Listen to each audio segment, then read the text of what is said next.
Your Excellencies, distinguished guests, and beloved Armenian hosts, it is with a great sense of privilege and joy that I speak here today on this historic occasion for Armenia and all other nations which will benefit from this very important initiative. The International Forum of the Eurasian Partnership is to become the driving engine of the Eurasian economies and consequently transforming and rebuilding of the Armenian economy as the gateway to Europe.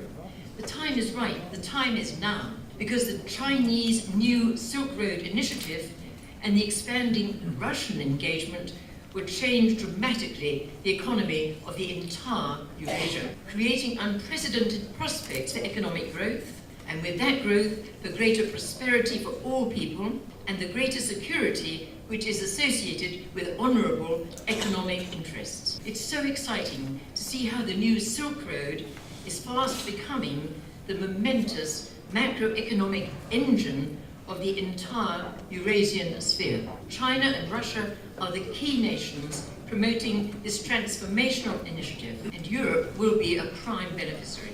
The International Forum of Eurasian Partnership will provide both a forum and a venue for communication, discussion, and real-time collaboration between the regional governments, starting with Armenia, and developing into relationships with partners throughout the world. Together, the forum participants will help to guide the transition of the Eurasian sphere into a smart region.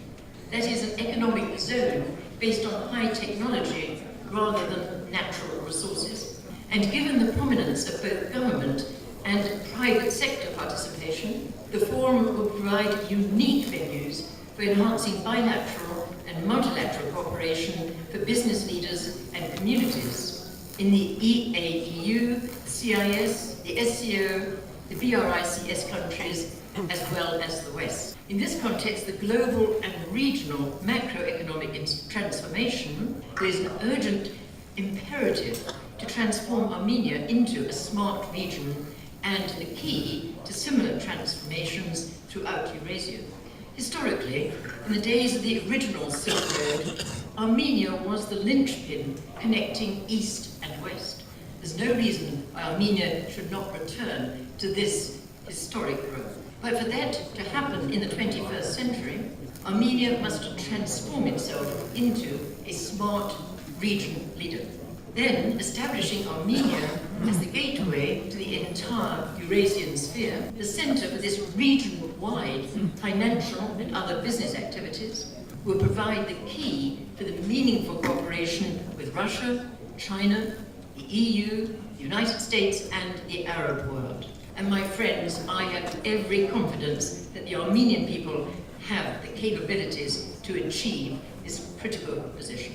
I have had the privilege of visiting Armenia and the historically Armenian land of Nagorno-Karabakh 85 times.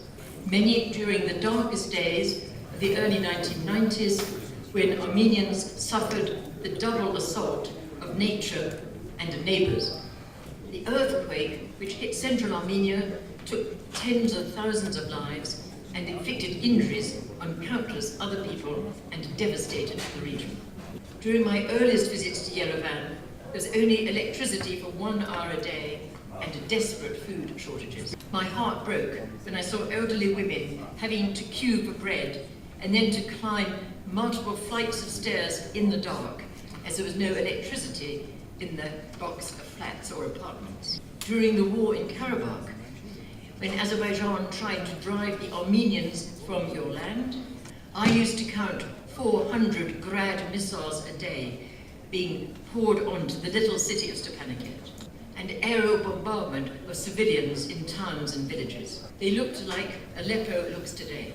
I was with your Armenian community in Aleppo last month. But now, here in Yerevan and Stepanakert, you see beautiful rebuilt cities. I always say that I admire the spirit of the Armenian people, who you don't only survive, you create beauty from the ashes of destruction. And that indestructible spirit is the reason for my belief in the ability of the people of Armenia to become the gateway to Eurasia.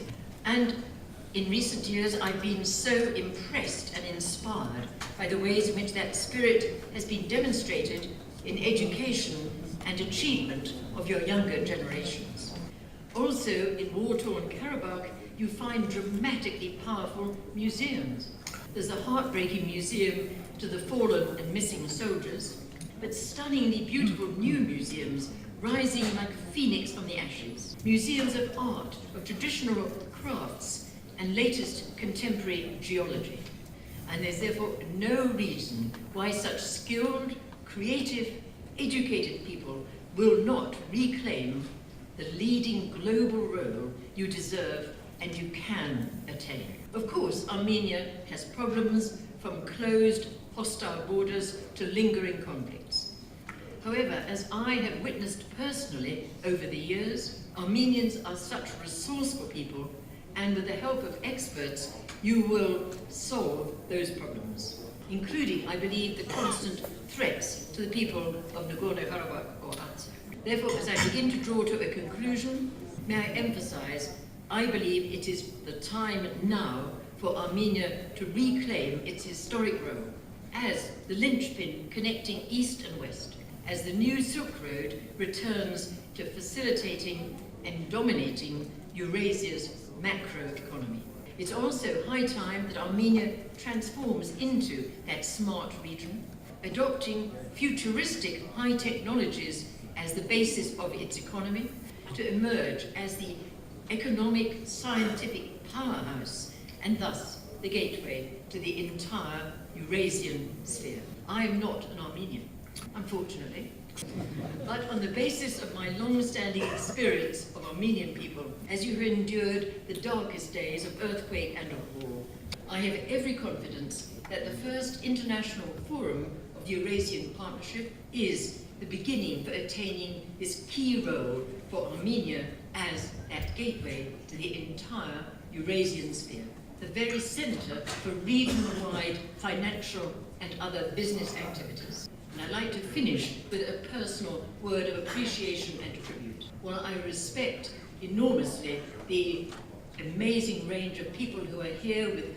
all you have to bring of expertise and your reputations, which are phenomenal, I'd just like to put on record how impressed I am with the leadership of Ara Abramian, and I am certain, sir, that you could lead both the Forum and Armenia into becoming a smart region. There are so many things, sir, about your life which I admire, but I would just like to highlight your commitment to education and to culture. You built an Armenian church at St. Anne and a museum of Russian-Armenian friendship in your native village.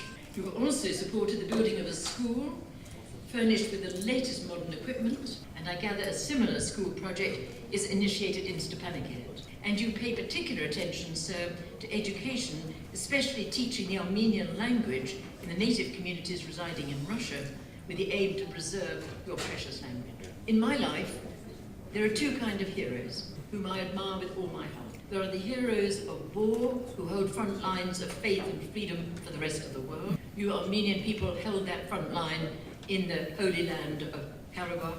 And there are the heroes of the peace. Heroes of the peace help people to rebuild their lands and their lives. It is such a privilege to be a little part of this immensely important forum led by you, sir, one of the great heroes of the peace. Большое спасибо.